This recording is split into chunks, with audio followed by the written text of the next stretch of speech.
I never do that. You see, I hardly ever skipped school. And every time I did, God damn it, you caught me.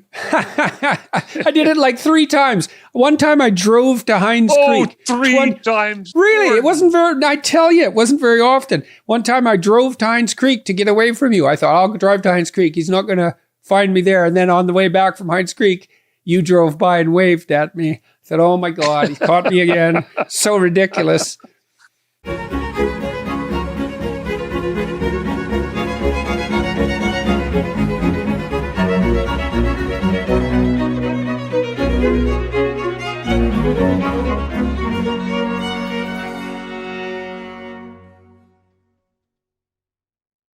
Hello, everybody.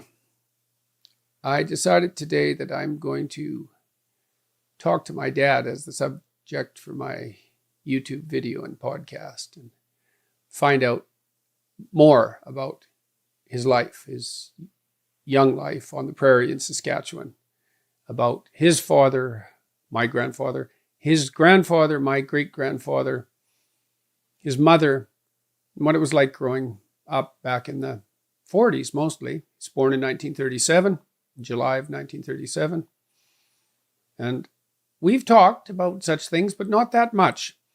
And so there's lots of things I want to know. And so that's what we're going to try to talk about today. And I'm going to walk through his life with him and ask him a bunch of questions so that I have the answers to the questions. And I hope you enjoy it. Hello. Hey, George. How are you doing? Just as good as it gets. Good. Glad to hear it. So I thought I'd start by telling the story of this 3rd floor that I built on my house.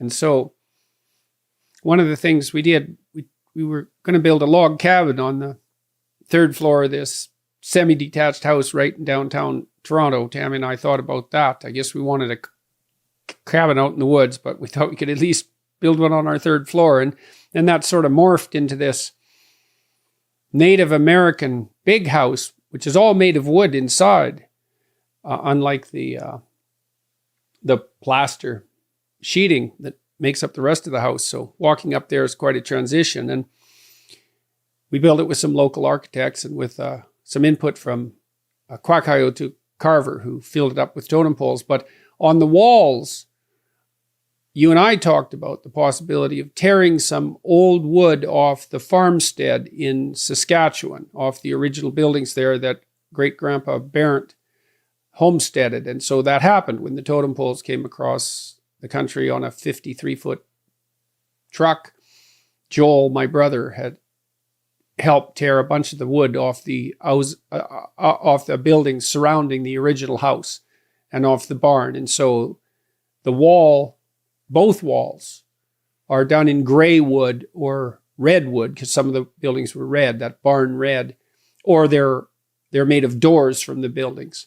So, and you had stripped some of that wood off years ago to use in your room downstairs as well. That was before that anything like that was popular.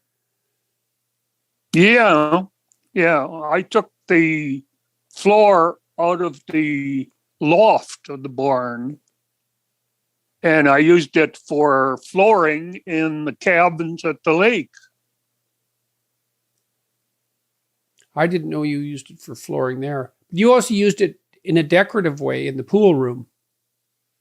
That's pool table, by the way, not pool.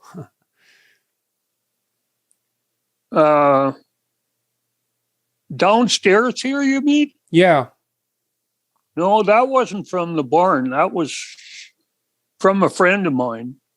Oh, okay. Well, I think I got the idea for using the old wood. Anyways, we did get the stuff stripped away from the old farmstead. So now my great-grandfather, your grandfather, Barrett, from whom my middle name is derived, he came to North America from Norway.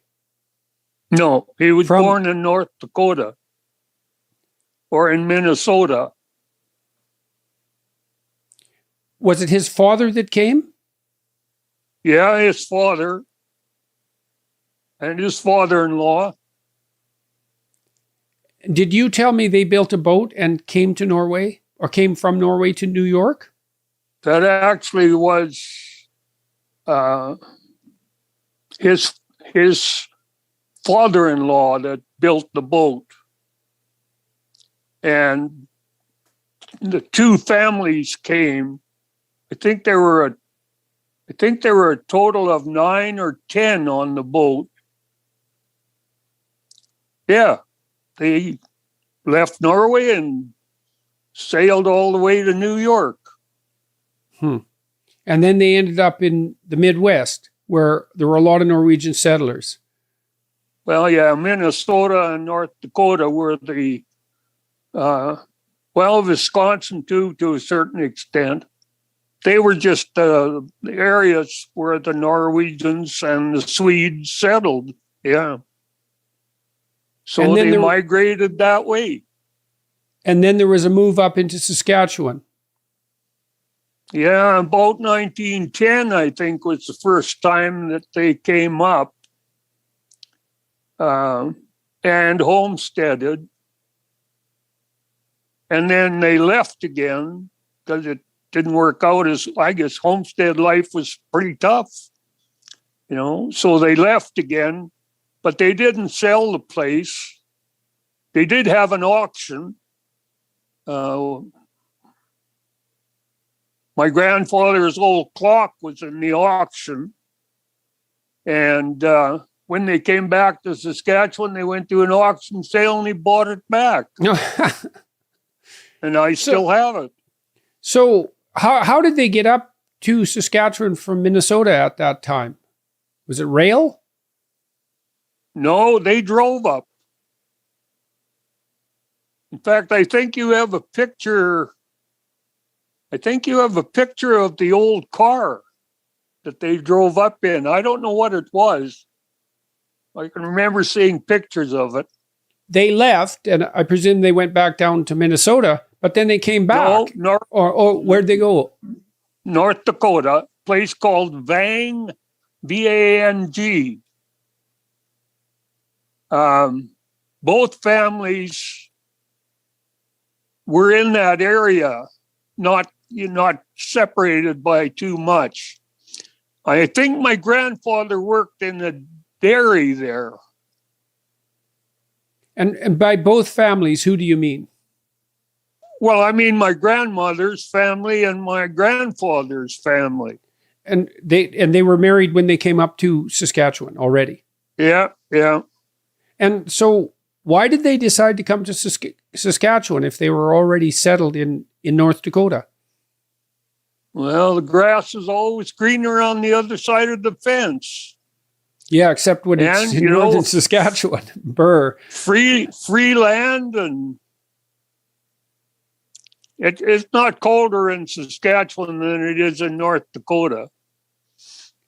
Right. And so the Canadian government was offering homesteaders at that time a chunk of land if they would come in and do what to it? Well, they had to prove it up over a period of 3 years.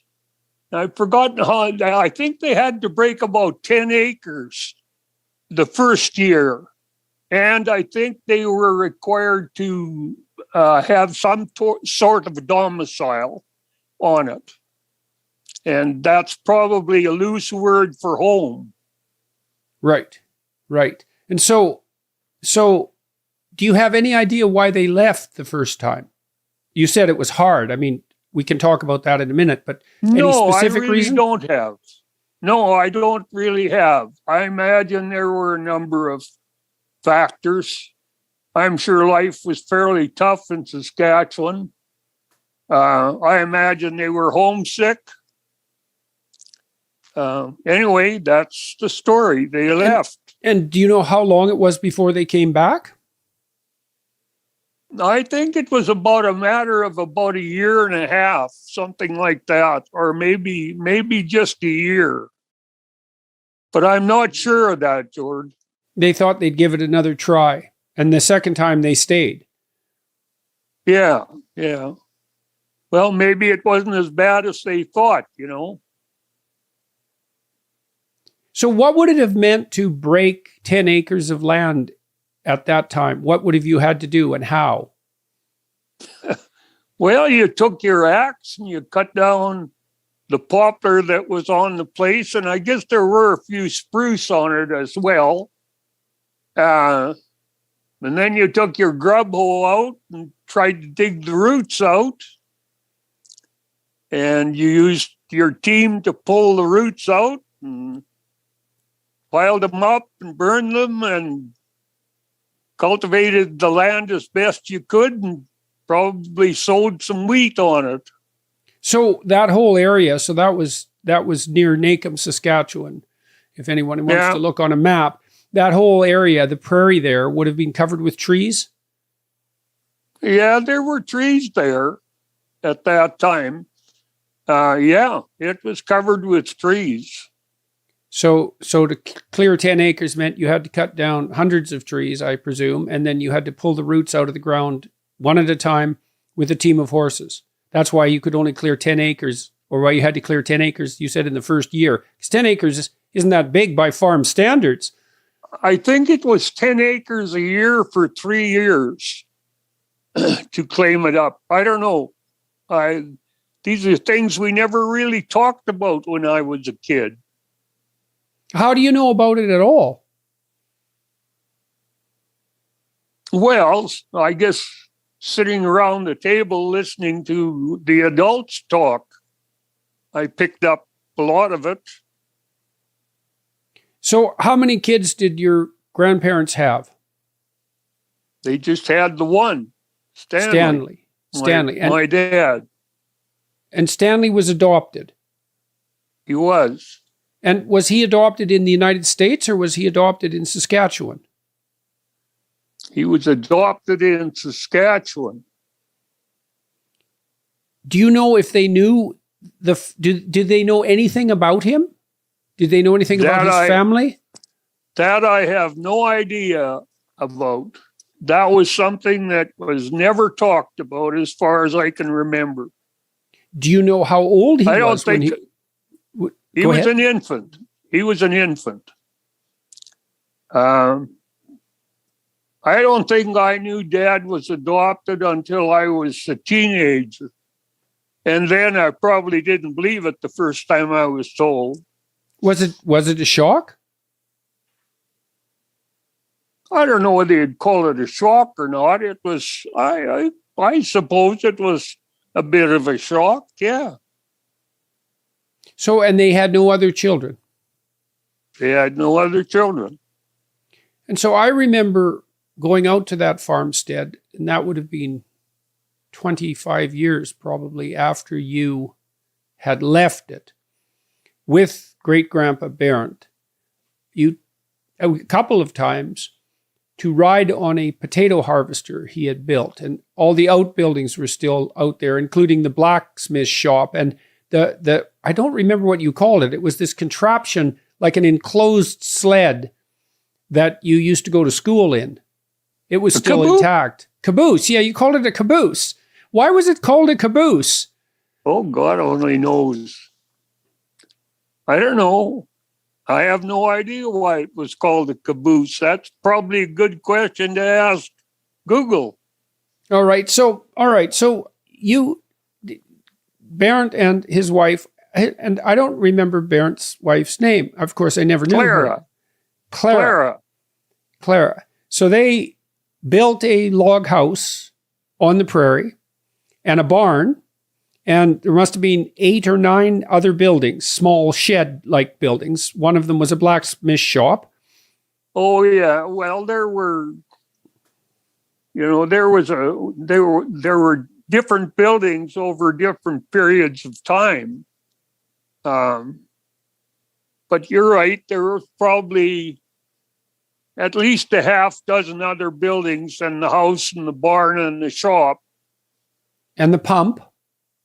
Which was surrounded by a big tractor, big metal tractor wheel. Yes, it was the wheel off a steamer that we made a trough out of. And the cabin you grew up in, which was a log cabin, it was insulated with cardboard, if I remember correctly. But when I knew the house, it was still standing, right? We could still go in it. It was still standing. Well, I think it's still kind of standing. Maybe not. I don't know. I haven't been there for a couple of years now. Yeah, the last time I saw it was a few years ago, and it had collapsed a fair bit. I don't think you could get inside it anymore. But it had a central room and a bedroom on... Did it face... Which direction did it face? It had 2 bedrooms on the east side. Okay, so it was one room, one main room with 2 bedrooms on the east side? Or was there a bedroom on the other side too? No, there was a kitchen and a hallway and a living room is what we called it. And then there were the 2 bedrooms on the east side. The house, I guess, was long, it was long north and south. Right. And it wasn't very big. No, how many square feet do you think it was? Like 600? Yeah, probably about that. Yeah, like 1 floor of my semi-detached in Toronto. Probably. Yeah. And you had 2 sisters grow up with you there. How many people lived in that house when you were a little kid? Well, how old was I? Well, how old were you? Kid. How old were you when you left that house and moved into town? I was probably about 9 or 10.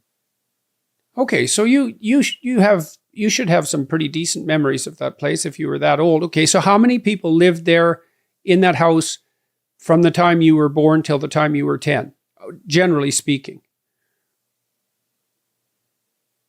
Well, I guess there'd have been 4 adults and 3 kids.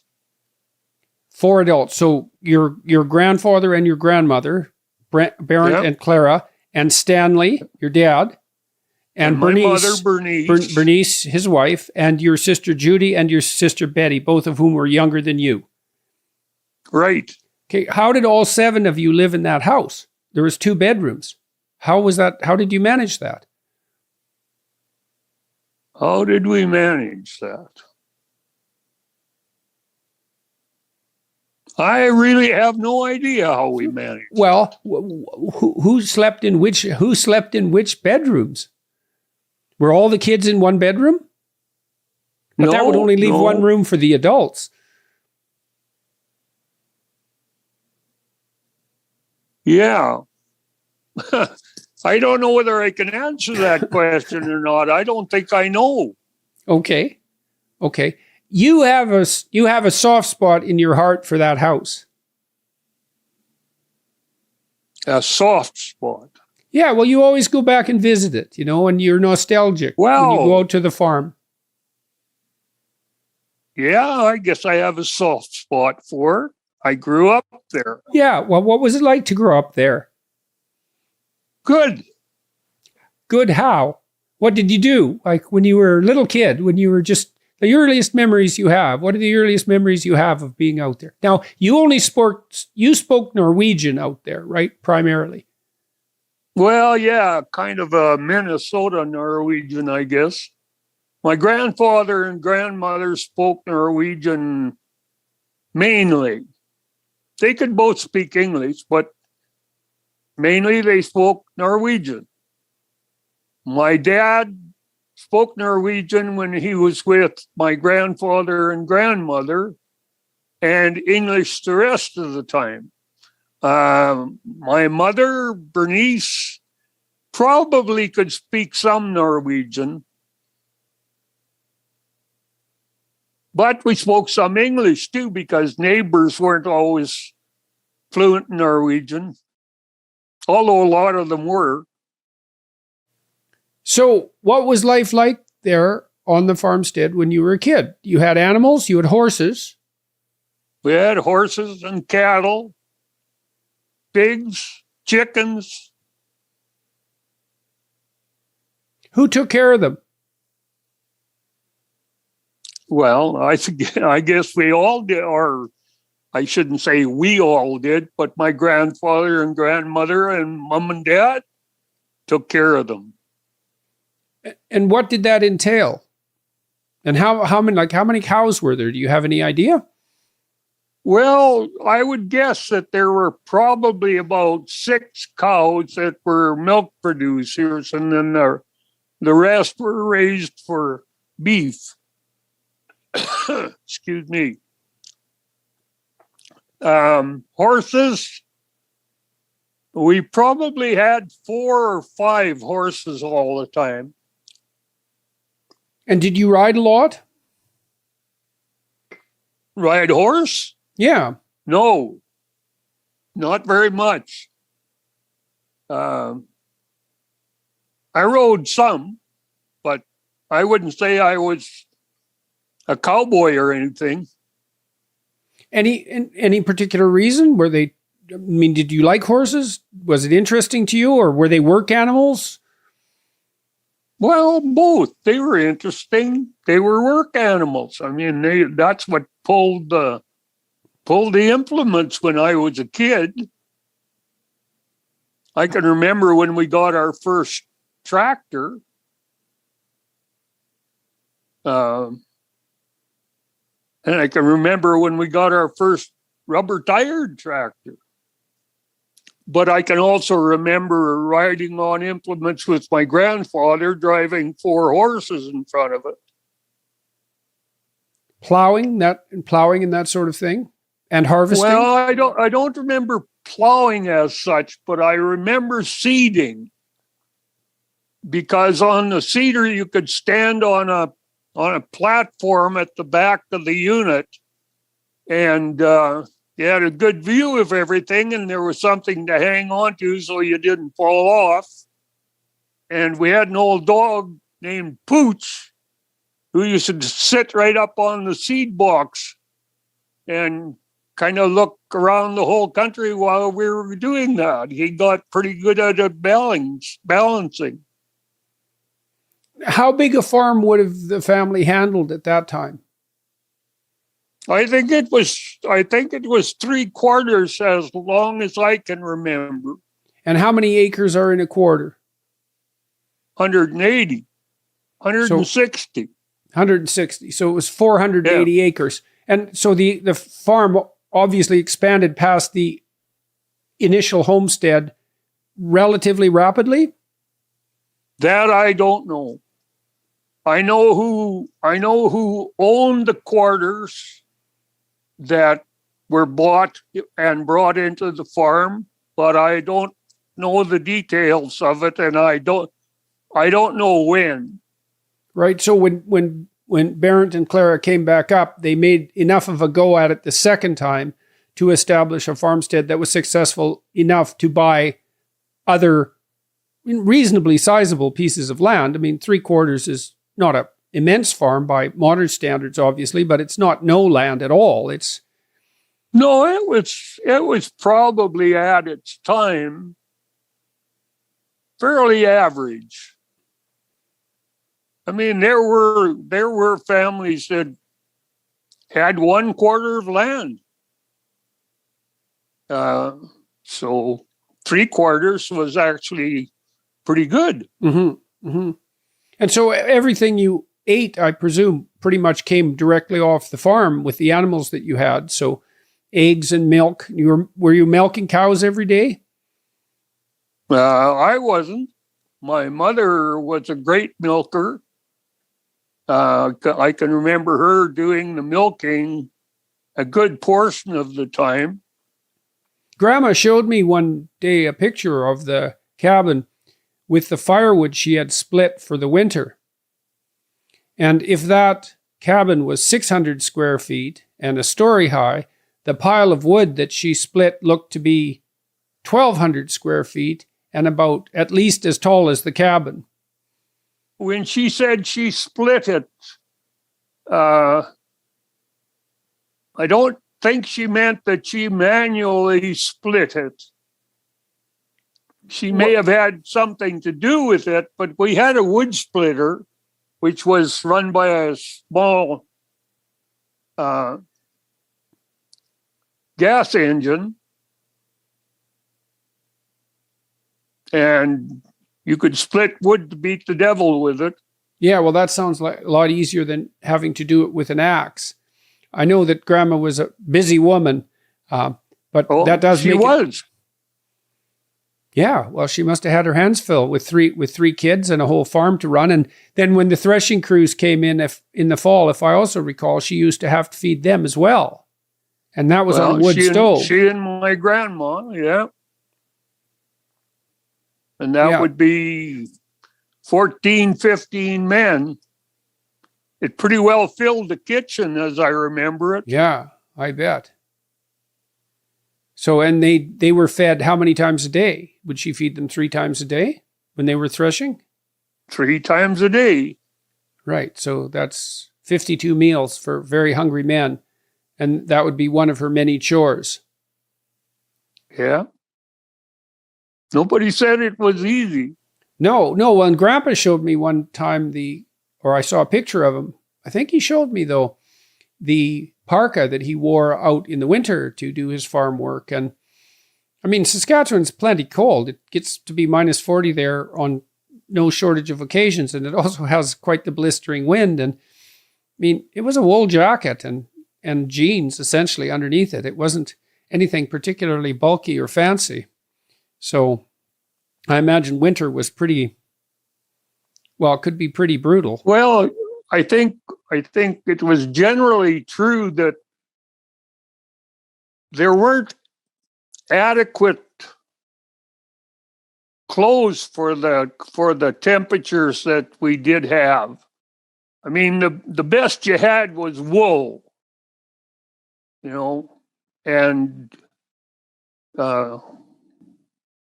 wool was the main thing. Wool pants, wool underwear.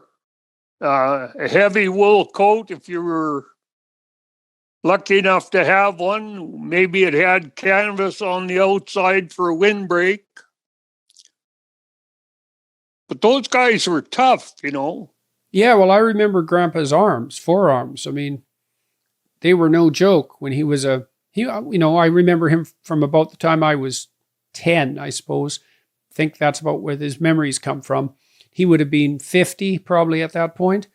And I mean, he had immense forearms. He's a very strongly built person, and he had done plenty of work. So did you have a happy childhood, would you say? Did I have a happy childhood? Yeah, well, like I said, you're attached to the farm. I would say yes, I had a happy childhood. Okay, and up to what age? Well, I suppose teen years. So what made it a happy childhood? Well, what wouldn't have made it a happy childhood? Well, you were free as a breeze. You had acres and acres to wander around in. There was lots of wildlife. There were some chores. It was just a good life. What chores did you have to do? Oh, you had to bring in wood. Occasionally you had to bring in a pail of water. Usually it was only about a half a pail because you couldn't carry a whole pail. You had to go to the pump and pump the water into the pail, and then it wasn't very far to carry it, but it had to be carried occasionally. So you weren't overwhelmed with chores by the sounds of it? No, I wouldn't say I was overwhelmed with it at all.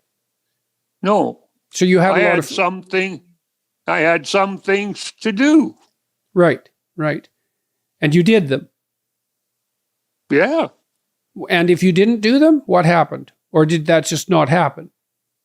Oh, I imagine it happened. I would imagine a scolding was probably the main thing. Who from? Well, the scolding would probably have come from my mother or my grandmother. Dad was pretty strict. He didn't scold much. So in what way was he strict? Well, let's just say he was strict. Well, I'm curious about I'm curious about your relationship with your great-grandfather and your father, because you've intimated that in many ways you were raised by your great-grandfather. And I remember when I was about, I think great-grandfather Barrett died when I was about 9, 10? 9 or 10, yeah. Yeah, that was the first brush I really had with loss. And I wasn't so upset with his loss because I didn't know him that well. I mean, I was sad about it because I liked him, but you were really broken up by that. And so that was the first time I think I ever remember seeing you like emotionally distressed. And it lasted at least a week, which isn't a tremendous amount of time, but it was a tremendous amount of time as far as I was concerned. Yeah, so, well, he was pretty important. Yeah, so why was he so important to you? What was it about him and your relationship with him? I think kids have a real relationship with their grandparents if they are fortunate enough to have them around. And, I can remember walking 3 steps behind him all over the farm. So you trailed around behind him? Day in and day out. Uh-huh. And that was fine with him? Yeah. Or was it more? It was fine with him. Was it more than fine? He told me to go home. Oh, yeah. Okay, well, that's something. I mean, I remember the day, for example, we went out and rode on this. Now, he was quite a handy person and quite a creative person, mechanically. I mean, this potato harvester he built it. Well, you could drive it, and I don't really remember how it harvested potatoes, but he had built it pretty much from the ground up, if I remember correctly. Well, it didn't really harvest potatoes. It was built so that you could drive it in a potato patch without driving over the rows. It had quite a bit of clearance and outrigger wheels on it. Right. And it pulled implements that harvested potatoes. I see. So it was a custom built tractor in some sense. It was a custom built tractor, right? Right, and he did work in the blacksmith shop. Oh, he was a good blacksmith, yeah. And it was probably one of his, I guess you'd call it a vocation, because if it was raining or if it was miserable, it was pretty easy to find Grandpa and me in the shop, because there was usually a fire on in there, and the building wasn't very large, so it was warm, and there was always lots to do. What did you do? Especially for him. Yeah. What did you do in the blacksmith shop? Oh, hell, I can't remember now. There was always stuff to do in there. There was lots of junk pieces lying around, and we had a I don't know what you'd call it. It was a wheel mounted on what was like a stationary bicycle, and you used to be able to get onto it and pedal so that the wheel went around, and then you could sharpen your sickle or your axe or your knife or a stick or whatever you had. And you could spend a lot of time at that when you were 7 and 8 years old. And what sort of tools did he make in the blacksmith shop? What sort of tools? Well, I can remember him building a grain elevator. We'd call it like an auger for grain. And I think as I remember it, he built almost all of it out of pieces. He bent the tin or the galvanized metal that built the chute, and wasn't awfully big. It probably only lifted the grain maybe 12 feet, something like that. But it worked sort of like, it didn't work like an auger. It had a belt in it so that it just picked up the grain and moved it along on a belt that had, I don't know what you'd call them even, paddles of a type on them. Yeah. He was always building something. So was it from him that you learned how to use tools and to appreciate tools? Because you like to build things. I mean, you've gunsmithed. I think it probably was to a large extent due to him. Did he teach you explicitly? I'm sure he kept. Or Pardon? did he teach you explicitly, or did you pick up most of it by watching? Oh, well, both. I'm sure that he probably made sure that I was kept busy and out of trouble while I was in the shop. And, that probably involved straightening nails and God knows what else. Right. So you had small productive jobs to do while you were hanging about with him. Well, they were, a job is what the body is obliged to do. Yeah. So this wasn't a job. If it's not obliged to do it, then it's fun or play. And so that's kind of how you remember that, as play. Well, I remember it as a good time. Yeah. Right. So he was easy to get along with for you? He was good to you? Yeah, very good to me. How about your grandma? Grandma was great. Yeah. How? What was great about it? Well, she was extraordinarily kind. I can't ever remember her disciplining me other than maybe shaking her head or something. She taught me how to read at an early age. We used to do homework together. There were always treats. Who knows? She was very kind. She taught you to read. So that was how you learned to read. Yeah. I don't really remember learning to read. I mean, I always had people reading to me. My grandfather read to me a lot. So did Mom. So did my grandmother. I can remember reading the comics. That was very important. The Cats and Jammer Kids and Little Abner and that kind of thing. For a long time, I didn't read it. They read it. But after a while, well, I don't know. You kind of pick it up. So I can remember. Go ahead. Did people in your house read a lot when they had some leisure time?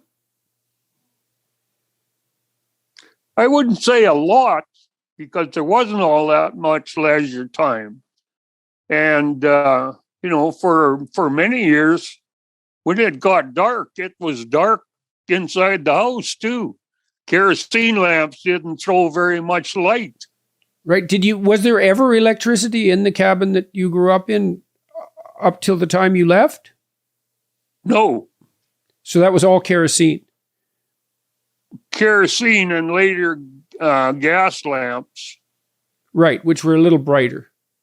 Yeah, they were considerably brighter. Right. And no, so it never had power. Right. So people were up at dawn, I presume, and then, in bed, when it was dark, and in the winter, that would be pretty early. Yeah. So you had a lot of time to spend by yourself if you wanted to wander around out onto the fields and into the nearby woods and lake nearby? No, sloughs,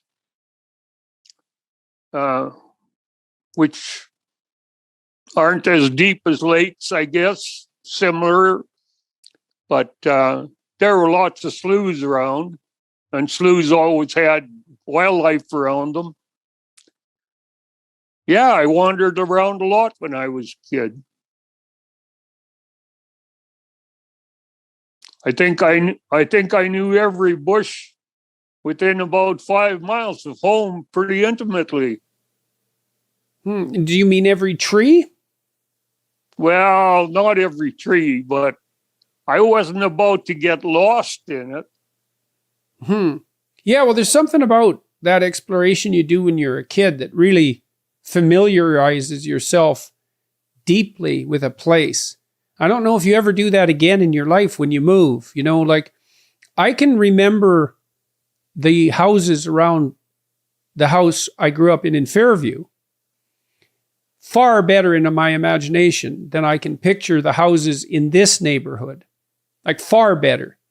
Even though I only lived there for 8 years and I've lived here for almost 20, I still have a much better map, house by house, in my head of the immediate neighborhood. I think when you're a kid, you pay attention to things in a different way than you do when you're an adult because everything's so new. Yeah. And, well, I believe you're right. I think kids pay attention to what's going on. Yeah, well, I think well, you kind of, your perceptions get kind of generic, you know, after you've seen 300 houses, you sort of know what a house is and you don't have to look at it anymore. You just sort of replace it in your imagination with an image of a house, you know, and that works as a placeholder, but you don't know the back alley in detail like you did when you were a kid. And, you know, I think you really lose a sense of familiarity because of that. That deep sense of belonging to a place is associated with that really detailed exploration. Like I've noticed in the houses I've moved into and apartments that unless any corner that I haven't cleaned, any drawer that I haven't organized is kind of foreign territory in some sense. It's not friendly to me. But if I get in there into the details and explore completely the house, which I'm trying to do with this house, you know, we renovated it 3 years ago, but I was so sick I couldn't remap it. And it seems really foreign to me. And I'm not happy in the house because I don't really understand the house. You know, it's alien to me. And so yesterday I spent 8 hours cleaning out a closet that was full of stuff I hadn't been able to touch for 3 years. And that was a great relief, you know. Now I kind of like my closet now. I know exactly what's in it. I know exactly where everything is. I put it there. Like I sort of touched everything. It's mine now. Whereas before it was just this place that was full of stuff I didn't understand and a bunch of work that I hadn't done. And, you know, I was leery of it. There's still a lot of the houses like that. So I'm still not comfortable here. But I will be. Before I leave in January. We're going to go through every square inch of it and hopefully put it in order. It makes you much calmer to know the Where place are you going in in January? I'm going on tour. Oh, okay. Going to Washington first for a week or 10 days. Right. I understand now. Hey, and I talked to Joe Rogan the other day. Yeah? Yeah, so I'm booked on his show in Austin on the 24th. 24th of? 24th of January, just before the tour starts. It starts good. On the 25th. Yeah, it was really good to talk to him. I always enjoyed listening to those. Yeah, well, Rogan, he's quite the guy. He's done a lot of things. He's tough, he's smart, he's funny, doesn't take any nonsense. He's nobody's fool. And he's even-handed with people and generous, and he's a good guy. Like, he really is a good guy. He deserves his success. You know, he's been a successful martial arts fighter. He was a successful host on a couple of TV shows. He's been a successful stand-up comedian, and then he's been this ridiculously successful YouTube interviewer and podcaster. Like, you don't get successful at 5 different things without being pretty competent. So So yeah, I'm looking forward to seeing him, and he's a courageous sort too. So, and he's fun to have a conversation with because he has this great sense of humor. So back to your grandfather. You spend more time with your grandfather than with your dad? Oh yeah, way more. And why was that, Dad? Why was it? Yeah. Why do you think it was? I mean, was that par for the course in those days? I mean, sometimes kids spend more time with their grandparents if their parents are out working.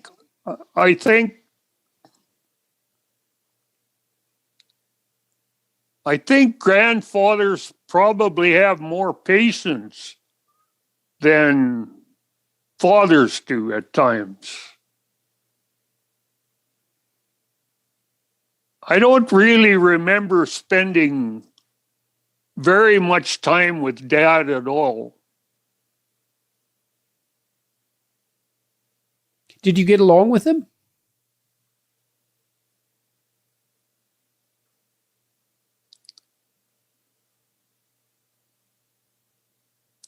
I guess I must have got along with him when I was young.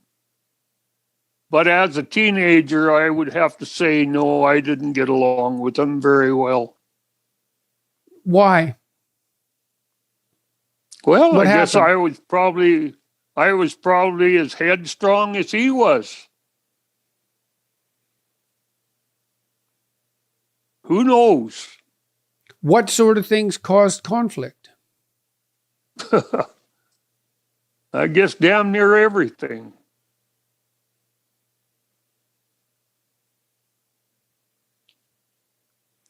Now you were at the farmstead until you were 9, and then the family moved into Nacum. And how big was Nacum at that time?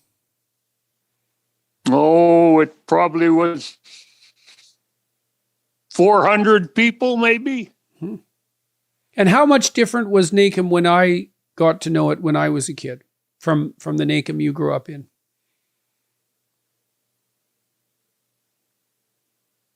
Well, I don't think it was an awful lot different. I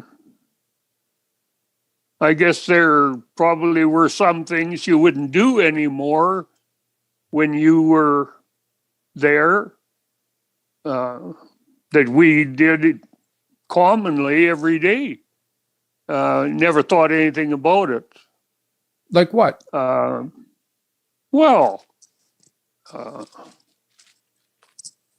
Can you imagine how old were you? 12? Sure, you're younger than that too, but yeah, 12. Okay, 11, 12-year-old walking downtown with a 22 in his hand to the co-op store to buy some ammunition, taking the gun into the store and saying, I need a box of shorts, 22 shorts.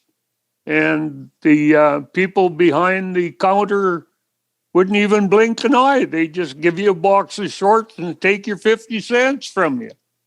Mm-hmm. I wouldn't try that when you were there even. You know? No, nobody was doing that then. No. So that's part of that freedom that you described. Yeah, freedom and common sense, I think, was a little bit more common then. Yeah, well, I wonder to some degree, tried to think that through. I mean, people were working physically and directly in a way that they don't so much now. You know, you're on that farm, you're contending with animals. Well, you're contending with the cold, you're contending with the heat, you're contending with the light for that matter. I mean, everything's work, but you're directly related to that work, right? I mean, there's an immediate payoff. You go out and the chickens are there and you have eggs, and you go out and milk the cows and you have milk, and you churn it and you have butter, and you turn the kerosene light on and you have light, and you light a fire and you have heat. You know what I mean is it's hard work in some sense, but the reward is instant. Plus it's really real. It grounds you to the actualities of things. And then, you know, people were younger when they had their families.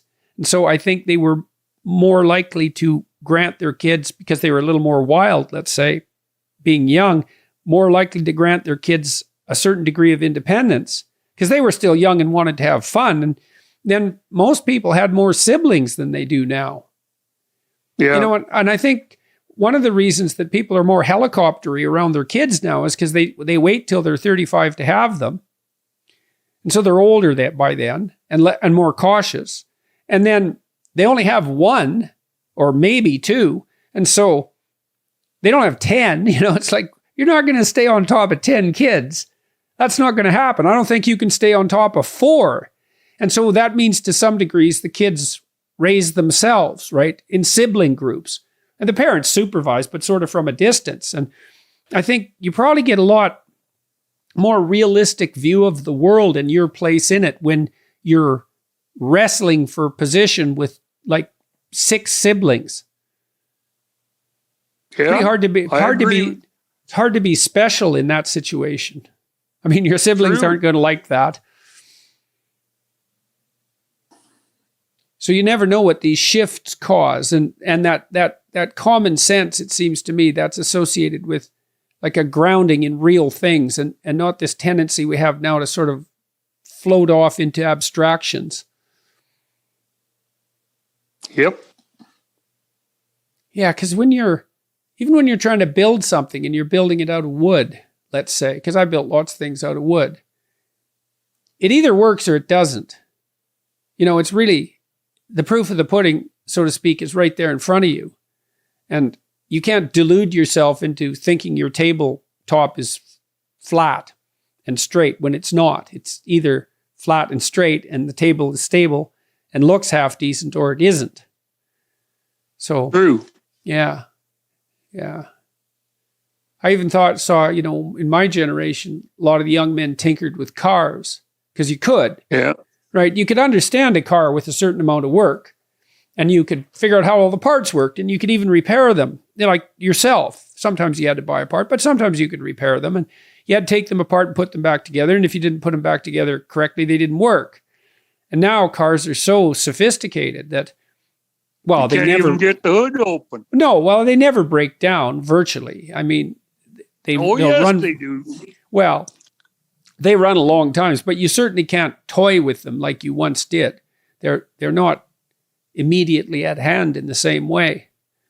So I liked Nacum. You know, I thought Nacum was a fine town. It was quite a nice town. It had a lot of brick buildings. When I was a kid in the early 70s, the downtown was still thriving. There was a butcher store that was thriving. There was a movie theater. There was a dairy that sold milk. And if I remember correctly, at that time, there wasn't anybody who ran the dairy. There was just a refrigerator. And if you wanted milk, you just got the milk and you put your money in a basically what was a tin can. There were no locks on the door or anything like that. That's just how people did it. And that would have served a community of probably 2,000 people, something like that. No, you know, not that many. Well, surrounding Nacum as well. Maybe you're right. Maybe you're right. Yeah. No, but by that time there was no dairy in Nacum. No, that milk came from Melfort, which was 30 miles away. Right, but that's still how it was sold. That's exactly how it was sold. Yeah, the proprietor of the theater was Ralph Smith, and he had a great trust in people, I guess, and he said he lost very little money that he was aware of. Yeah, well, he'd know if he made a profit at least, and certainly he didn't cost him in staff. So maybe, and you never know, maybe, you know, it's conceivable, but probably not the case, that the odd pilferer might have actually needed something to eat. I suspect no, because that isn't necessarily what drives people to pilfering. But yeah, I thought Nacum was a real nice little town. And so, and it was, you know, the streets were nice and straight and the houses were well built. It was quite a thriving little community. It had a nice brick school. That's where you went to school. So everyone moved into Nacum at the same time. Your grandfather? No. No. Oh, how'd that work? Well, my grandfather and grandmother were the ones who moved into Fairview, and Nacum. or yeah, Nacum. They moved into Nacum, and I'm not sure why I ended up there, but it probably had something to do with my grandfather and grandmother. Anyway, I was in about grade 3, I think, when I joined them in Nacum and went to school there.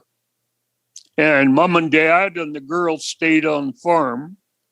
It sounds like we were really separated, but the distance was about 4.5 miles.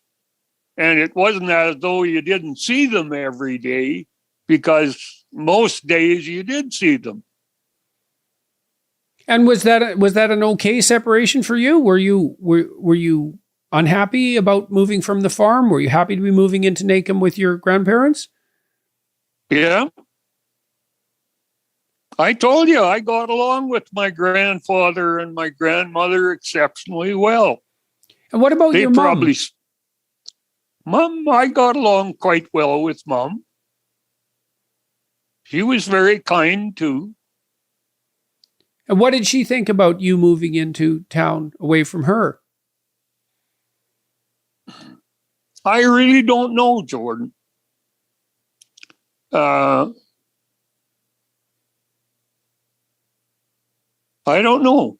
I know what she thought about it. Well, it was clear that she loved you beyond belief. I mean, I remember one time we were playing cards up at the lake in Saskatchewan, and Grandma was up there. This isn't that many years ago, maybe 15 years ago, something like that. And so you would have been 70, I guess, 68, something like that. And Grandma would have been, well, in her late 80s. And we were playing cards, and you were getting teased. I think Julian was teasing you, and I think maybe I was teasing you. And Grandma said, "Don't you pick on my Wally." And she meant it. And I thought, oh, this is so funny. She wouldn't have said Wally. She'd have said Walter. Yes, that's right. That's what she said. "Don't you pick on my Walter." Well, it really cracked us up, because, well, you were 70-year-old grandfather by that point, and she's in her nearly 90. And it was just like listening to a 20-year-old woman maybe talk about her 4-year-old kid. It's like, don't pick on my Walter. Mom definitely spoiled me. Yeah, well, so she probably missed you when you left. Yeah, she probably did. But like I said, it wasn't as though we were gone for any length of time. At the very most, it would have been a school week, and probably, well, for a good part of the year, it probably wouldn't have been that, because my grandfather always went to the farm every day. Unless there was something extraordinary going on. So did they move into town because they finally had the financial resources to have 2 houses? Well, again, Jordan, I honestly don't know. I would suspect that might have been the case. Yeah, well, those are pretty cramped living quarters. Did you get along with your sisters?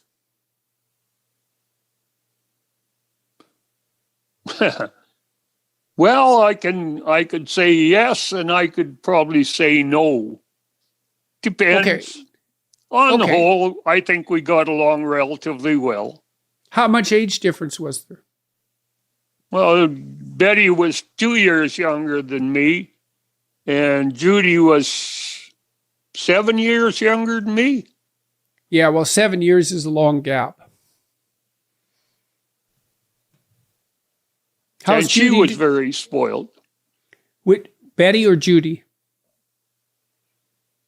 Judy was very spoiled because she was the youngest. Mm-hmm. Betty was the in-between girl. Right. So when you were out on the farm, did you have a lot of friends, or was it mostly activity that centered around the farm? Had friends, but, they weren't they weren't right next door. Right. You know, they were miles away. But you had the occasional friend that would come over, and I had a good school friend called Helmer Wunderbaum, and Helmer could really ride, and he used to ride over on his horse every once in a while, and we would go for a ride, you know, around with him. Me on the horse that I rode not very well, and Helmer clinging to it like a Comanche. So how was it that he got to be a better rider than you? Just more practice? More practice, I guess, yeah. And so... Well, Helmer was probably more of a cowboy than I was, too. So what made you not a cowboy? I mean, you'd like to carry your .22 rifle downtown into Nacum. That sounds like a pretty cowboy thing to do. So what was the difference? I don't know. I really don't know what the difference was. Differences, people. So you could read before you went to school? Yep. Did you like to read? Obviously. Why obviously? I stayed with it. What do you mean by that? Well, I don't think you do things that you don't like for very long, do you? If you like it, you do more of it. So I read. Were you a reader in comparison to your friends? Or was that a rather common pastime? Because when I grew up, most of my friends didn't read, you know, not much. So I was very different. Well, yeah, the difference though was that I didn't know what my friends were like at home very much, you know. Even when I went to Nacum to school, I can't say that I really knew very much about very many of my friends as far as their reading went. One maybe. Anyway, yes, I could read before I went to school. I can tell you one thing that I can remember quite well. I had learned how to do cursive writing. And this was before I went to school too. My grandmother had a really lovely hand, and so did my grandfather. You could tell that they were taught how to write. Anyway, I was copying a comic, and I was doing it from the print to cursive writing. But what I didn't know was that you stop between each word. Now, it sounds pretty damn simple, but I can remember that asking my grandmother, how does this work now? What do I do when I come to the end of this word and start the next one? Just connect them and keep going? Anyway, just an aside. Well, it's simple when you learn it, but it's not necessarily obvious when you haven't learned it. So, that's right. Did you like school? Yep. Did you like school all the way through school? Oh, no. I'm sure there was periods of time and when I was a teenager that I would sooner have been out farming or out helping on the farm. In fact, I think I've got one report card that says something to the effect that if Walter attended more regularly, he would do much better. And that would have been junior high? Yeah, that was probably about grade 9, somewhere in there. So what did you do when you skipped school? I never do that. You see, I hardly ever skipped school. And every time I did, God damn it, you caught me. I did it like 3 times. One time I drove to Hines Creek. 3 times. Really? It wasn't very, I tell you, it wasn't very often. One time I drove to Hines Creek to get away from you. I thought, I'll drive to Hines Creek. He's not going to find me there. And then on the way back from Hinds Creek, you drove by and waved at me. I said, "Oh my God, he caught me again." So ridiculous. You weren't very inventive. Not in that regard, that's for sure. No. So why did you stay with school? You graduated. Was that the standard routine? Did most people graduate, or did most people drop out in grade 9 or grade 10? I don't really know. I would think that the majority of kids of my generation probably finished school. Went to grade 12. Not all. I mean, I can remember several of my friends dropping out prior to graduation, in the grades before. But a good many of them finished school. Yeah, almost all my friends from junior high dropped out.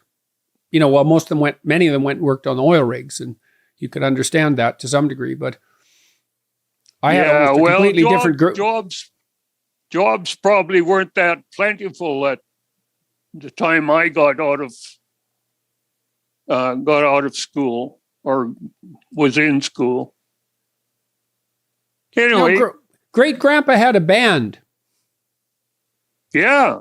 I wouldn't say he had a band. He was in a band.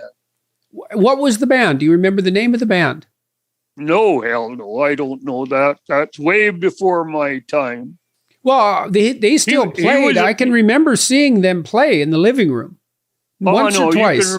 You can remember some of them playing.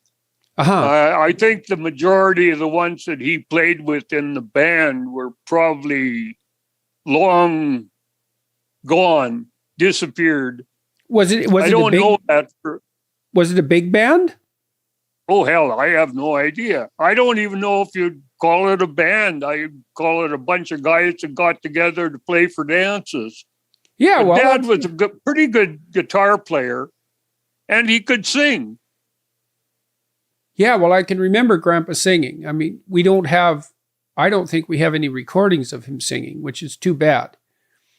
But I can remember him singing. Yeah, he had a pretty plaintive country voice, and he was a pretty good guitar player. Yeah. He made me a guitar, Grandpa.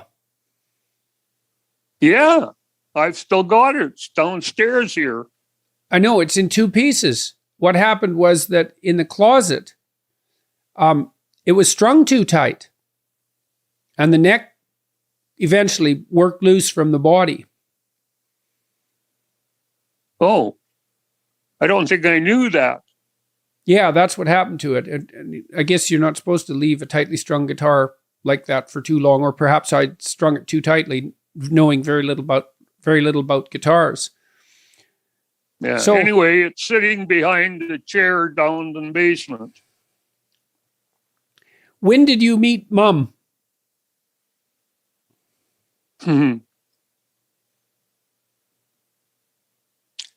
I would imagine that I probably met her when I went into grade 3 in Nacum. What do you think of her? I think that I thought she was wonderful right off the bat. You think that? Well, yeah, I kind of do. I thought that about Tammy. Yeah, well. Yeah. I was right, too. Ha ha. Yeah, so was I. Well, good. Good for us. Yeah. What the hell do you think accounts for that? Good luck. Yeah. She told me she kind of knew too. Tammy, well, I don't know. I don't know that Beverly knew. I mean, we weren't always good friends even. Mm-hmm. But were you in the same grade, or was she one grade lower than you? She was one grade lower than me. Right. Tam and I were in the same grade, so she was a year older than me because I was younger for the grade. But so we were. That facilitates a friendship, being in the same grade. Oh, yeah. Yeah, definitely. So- But don't forget, we were in the same room Oh, right. as the other grade because Oh, right, there were right. at least 3 grades in a room. So we were probably in the same room much of the time. When did you start going out? Well, I think the first time we went out, we had been to a birthday party across the road from where we lived in Nacum, and some kind of a game, she had to walk me home, which really entailed walking across the road and a little bit farther. So if you count that one, we were probably 10, 11 maybe. I know, obviously you count that one. Yeah. When was the first time we went out?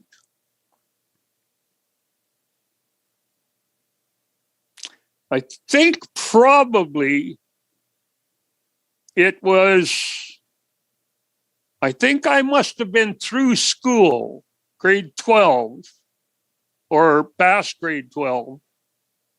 And for some reason, I knew that Beverly was babysitting at her brother's place that evening. And so I went and knocked on the door and said something witty like, "Tadam, I'm here," or I don't know what. Anyway, I think that's the first time that we were together that way. And then I think we were together most of the time after that. What drew you together, do you think? Why was she attracted to you? Do you know? Oh, God only knows that. Well, you were pretty good looking. Oh, yeah, I was really handsome, Rich. Yeah. No, I don't. Well, maybe that was it. No, I don't know. She probably made a big mistake. But anyway. Well, you have your good qualities. Such is life. Yeah, fair enough. What drew you to her? Yeah. Hey? What drew you to her? What? What drew you to her? What drew me to her? Well, I told you. I always thought she was something special. And I probably followed her into Saskatoon when she went to take nursing. That was probably my main motivation. So you said that you graduated high school and then you basically followed Mom to Saskatoon. Were you planning to go on to further education? Yeah, I think I was. When did you decide you wanted to be a teacher? Oh. I don't know. I had a couple of really good teachers in high school. And maybe that was part of it. I don't know. Joe Foffenoff and Frank DuPont. What made them good? Well, they knew their subjects well, they taught well, and they were good people. They were easy to get along with, and yeah. I did a lot of marking for Frank. On the weekends and that kind of thing. Maybe that was part of it. I don't know. These were men you respected? Yep. Still do. What made them good teachers? Well, I told you. Oh, yes. They really knew their subject matter. They were interesting to listen to, and they were just good people. Mm-hmm. Mm-hmm. And so you moved to the city. How often had you been to Saskatoon before? I mean, that's a pretty big city by NACM standards. How many times had I been there before? Oh, I would guess you could probably count it on one hand. So what do you think of Saskatoon? It was fine. Were you excited to be in the city, or would you have you preferred the small town and the farm? Oh, at that time, I think I preferred the city. I mean, there was lots going on and that kind of thing. Did you have a good time in university? Did I have a good time? Yeah, I think so. I had a car that wouldn't start when it was cloudy, but yeah, most of the time it was good. Why wouldn't it start when it was cloudy? Don't ask me. It was the most perverse beast I ever had. So, how old were you when you asked Mom to marry you? You mean the first time? How many times did you have to ask? Oh, hell, I must have asked her. I have no idea. How many times. Oh, yes, I bet you know exactly how many. How many? No, I don't know. I tried to talk her into marrying me a number of times. And she wanted to be a nurse, and that was the first thing to get done. But yeah, no, I asked her more than once, I'm sure. I think I asked Tammy 5 times. Well, I don't think you have the record, but I'm not sure. She asked me once too, so that worked out okay. The final analysis. Oh, well, I don't she recall actually, Beverly asked. She had come to Montreal to live with me, and we had discussed getting married, but she felt it was time, and she actually asked me on, isn't it Sadie Hawkins Day? Isn't that? Yeah. Yeah. That was we didn't even know it. We didn't even know it. It just happened that way. Didn't even know it. No. Yeah, so that was pretty funny. Little Abner was just as real as Santa Claus, you know. Yeah. Yeah. So, and I said that was yes. a good deal. It was a good deal. Yeah. Yeah, it was a good deal. Would you say that you've had a happy marriage? Yep, I would say I have had a happy marriage. What was more important to you, your family or your career? Oh, no doubt at all. Family. What was the best years you spent with your family? Well, I think the best years were the years that you guys were home and growing up. They were great years. And of those years, younger kids, older kids, what was better for you? Oh, I can't say that because it was all good. No, there's no doubt. That was the best time of my life. Why? Oh, who knows why? Come on. I think it's instinctive for some people. Yeah, well, you're really good with little kids. Well, there was, no doubt. Yeah. You seem to trust them. Well, I seem to be relatively good at that, yeah. And most little kids trusted me. Yeah. Not very many that I had shy away from me. So you spent a lot of time with me when I was a little kid. Yeah. What do you remember about that particularly? Well, what can I say? What do I remember about it?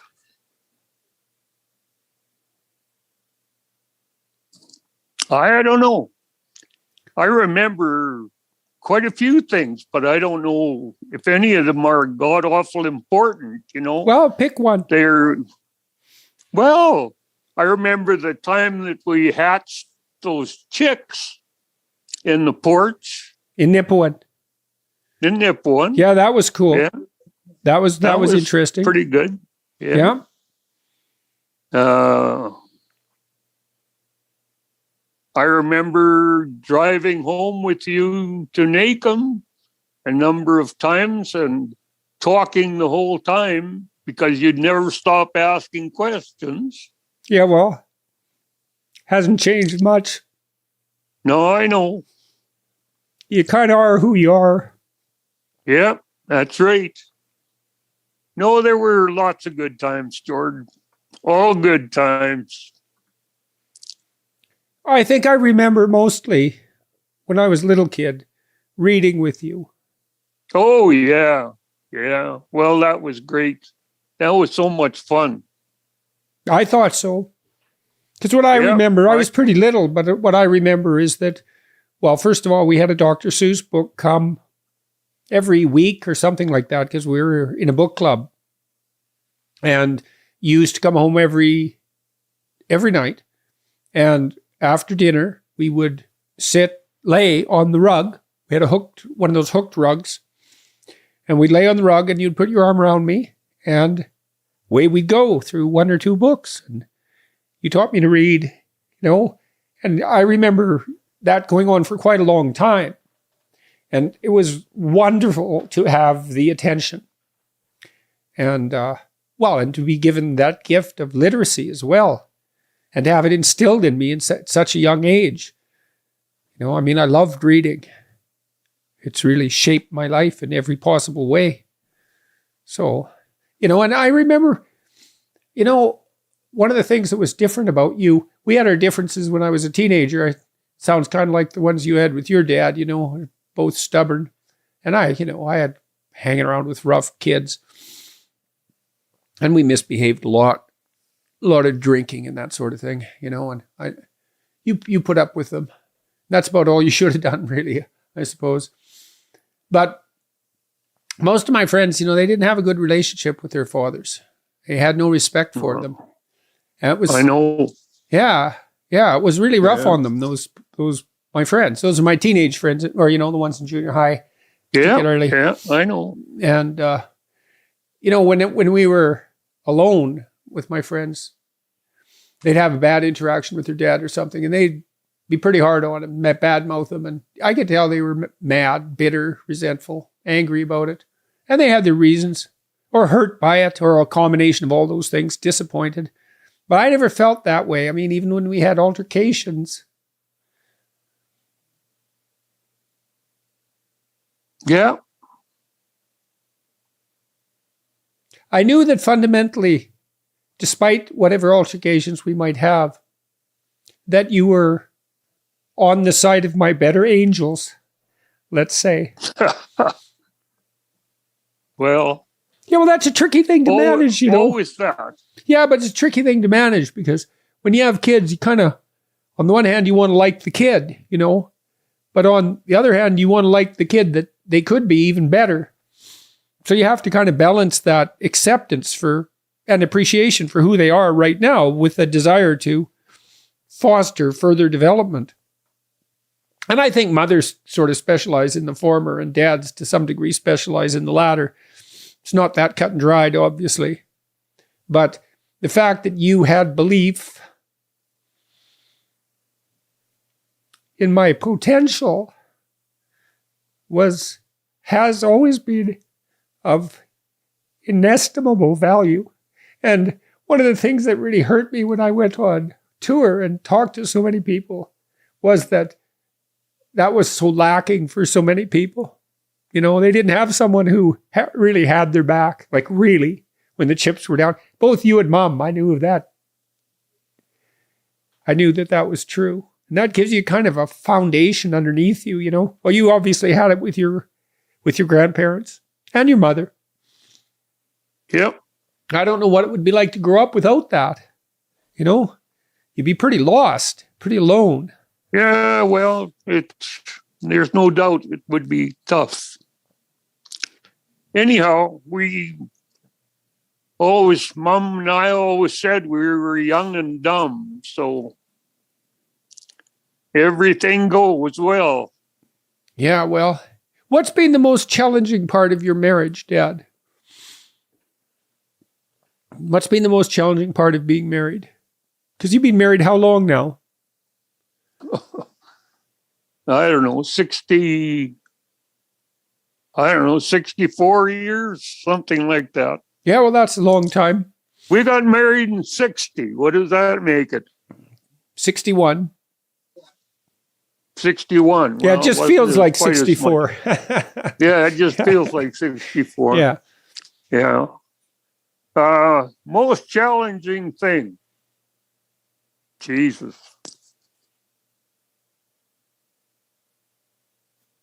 I don't know. I guess maybe the most challenging thing is trying to be a decent person, because I have a lot of trouble with that. What do you mean? Well, just that. What do you have to control?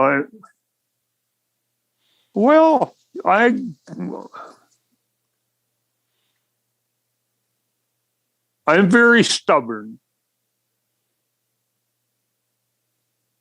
I guess probably quite opinionated. And very vocal. All those things can cause problems, and I know that they've caused problems for your mom.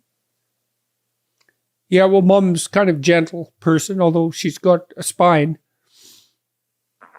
Yep, she's a good person. Yeah, she is a good person. She's easy to get along with. She laughs a lot. Friendly, outgoing.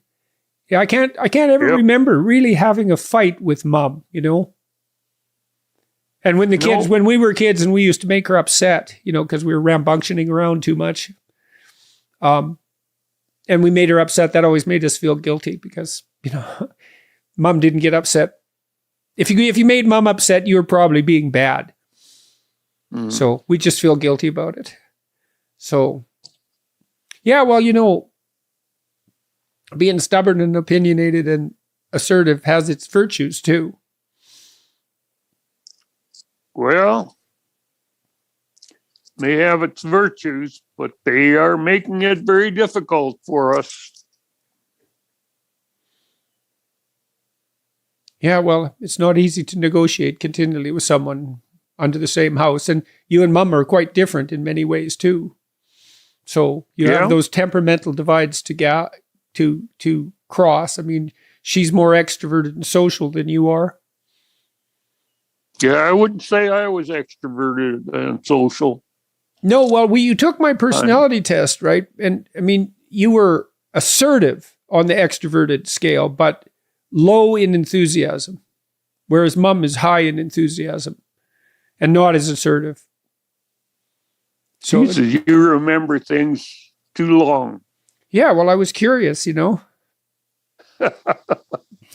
Yeah, well, it's probably true.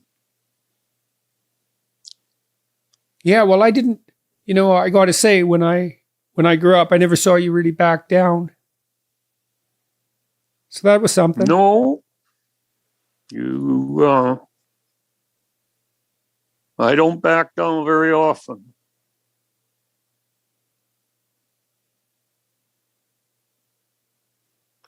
And I'll be damned if I'm going to back down to this government or whatever in the hell we've got.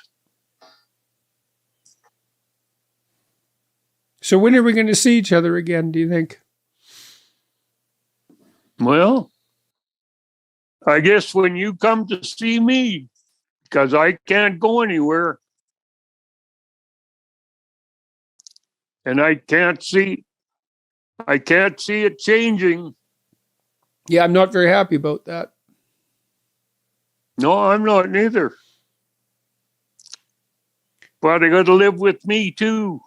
Yeah, I know. I'll come up. I got my tour routing pretty soon. Yep. I'll figure it out to come up. Good. Got anything else you want to say? What's the best relationships you've ever had in your life? The best relationship. Yeah. Oh, I guess for me, your mother, you, Bon, Joel. Yeah, well, in our culture, kids, they get a bad rap, But one thing, if you're careful, you can have the best relationships you've ever had in your life with your kids. That's really something. The thing is, they pay you back for, people think of kids as this, like, interruption in their life or an inconvenience or... No. No. That's not right. They're the best thing that ever happens to you if you're careful. You're right. Anyway, off we to should the UK. probably quit. Yeah. Hey, yeah, before we can't talk. before we can't talk. Yeah. Off to the UK tomorrow. Yeah. Well, we wish you luck. Thank you. I don't think you need it, but luck's never good. hurts to have a little. It's good to have some luck too. Yeah, it's going to be an incredibly exciting trip. Ridiculously exciting trip. It's a ridiculously keep in privileged touch. trip. I will. I'll call you. Yep.